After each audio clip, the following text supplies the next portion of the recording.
2020년 한국 부동산 시장을 두고 정말 뜨거운 논쟁이 벌어지고 있습니다. 한쪽에서는요, 모든 악재가 한꺼번에 터지는 퍼펙트 스톰이 올 거라고 경고하고 있고요. 다른 한쪽에서는 아니다. 정부가 개입해서 극적인 정책적 반전이 있을 거라고 예상하고 있죠. 이 두 가지 상반된 시나리오를 하나하나 깊이 있게 뜯어보겠습니다.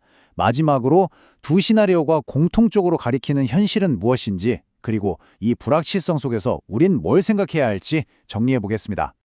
자, 그럼 본격적으로 들어가 보죠. 첫 번째 시나리오, 바로 퍼펙트 스톰입니다. 이 퍼펙트 스톰 시나리오는 크게 세 가지 기둥으로 이루어져 있습니다. 첫째, 돈을 빌리는 것 자체가 불가능해지는 신용경색. 둘째, 집을 갖고 있기도 팔기도 너무 힘들어지는 세금 폭탄. 그리고 마지막으로 경제 전반을 꽉 짓누르는 고금리 지속입니다. 자, 하나씩 꼼꼼하게 살펴보겠습니다. 첫 번째 기둥, 신용경색의 위력이요?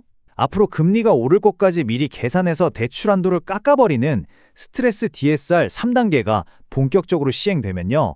예를 들어서 연봉 1억 원인 직장인의 대출 한도가 순식간에 1억 원 이상 증발해버릴 수 있다는 겁니다. 개인의 구매력이 제도적으로 그냥 삭제되어 버리는 셈이죠. 근데 여기서 정말 흥미로운 점은요. 대출을 조이는 주체가 정부뿐만이 아니라는 거예요. 2026년부터 바젤3라는 최종안이 도입되면서 은행 스스로가 주택담보대출을 내주는 걸 굉장히 부담스러워하게 됩니다. 왜냐?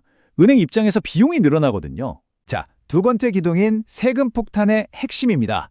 만약에 2026년 5월에 지금 다주택자 양도세 중과를 밀어주고 있는 유예 조치가 연장 안 되고 그게로 끝나버린다? 그러면 최고세율이 무려 82.5%에 달할 수 있습니다. 이건 정말 한눈에 보여주네요. 패는 것만 문제가 아닙니다. 그냥 집을 갖고 있는 것 자체의 부담도 엄청나게 커져요. 그동안 세금이 막 폭등하는 걸 막아주던 세부담 상한이라는 제도가 폐지되면요. 여기 보시는 것처럼 강남 2주택자의 보유세가 2년 만에 2배 이상 뛸 수 있습니다. 심지어 월세를 받아서 세금을 내고도 돈이 모자라는 이른바 세금 임대 수익 역전 현상이 현실이 될 수도 있다는 겁니다. 그래서 진짜 중요한 건요. 이 모든 압박이 그냥 막연한 예측이 아니라는 거예요. 2026년이라는 시간표에 구체적인 날짜와 딱 맞물려 돌아가고 있다는 점입니다. 1월에는 은행이 돈줄을 쥐기 시작하고 양도세 중과를 피하려면 늦어도 2월까지는 계약을 맞춰야 하고요. 그리고 5월 10일 세금 심판의 날이 예정되어 있습니다. 퍼펙트 스톰 시나리오는 지금 있는 규제가 그대로 유지될 것이다. 이걸 전제로 하잖아요. 반면에 정책 전환 시나리오는 정반대입니다. 이 표를 보시면 두 시나리오의 차이가 아주 명확하게 보입니다. 정책 전환 시나리오에서는 취득세, 보유세, 양도세 같이 시장을 꽉 짓누르고 있는 핵심 세금들이 시장 정상화라는 명분 아래 완화될 거라고 보고 있어요. 시장이 얼어붙는 걸 정부가 그냥 보고만 있지는 않을 거라는 믿음이 깔려 있는 거죠. 정책 전환 시나리오의 논리는 이렇습니다. 정부 입장에서 거래가 완전히 멈춰버리는 시장 경색은 세금이 안 거치니까 당연히 피하고 싶을 거라는 거죠.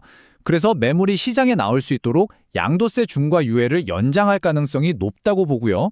또 상속세 개편을 통해서 자산 이전을 좀 더 쉽게 만들어주면 사람들이 미리미리 증여를 하니까 시중에 팔려고 나오는 매물은 오히려 줄어들 거라는 분석입니다. 공급 부족이라는 불씨에 세제 완화라는 기름을 붓고 여기에 선별적 대출 때문에 자금력이 있는 소수만 진입할 수 있는 그런 시장이 될 거라는 예측이죠. 정말 흥미로운 점은 두 분석이 공통적으로 동의하는 지점이 있다는 겁니다.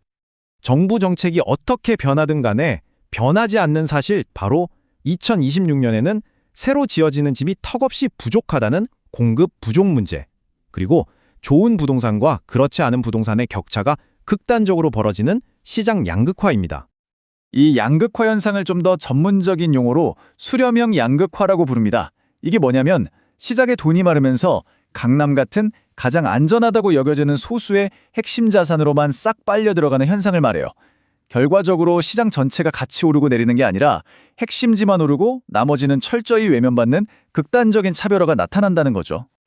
그리고 공급 부족, 이건 예측의 영역이 아니라 이미 확정된 현실입니다. 왜냐하면 아파트는 짓기 시작해서 입주까지 보통 3년 정도 걸리잖아요. 그런데 2023년하고 2024년에 공사비가 너무 올라서 착공이 거의 멈췄거든요. 그 결과가 2026년에 입주 가뭄이라는 재앙으로 나타날 수밖에 없는 이건 그냥 수학적인 문제입니다.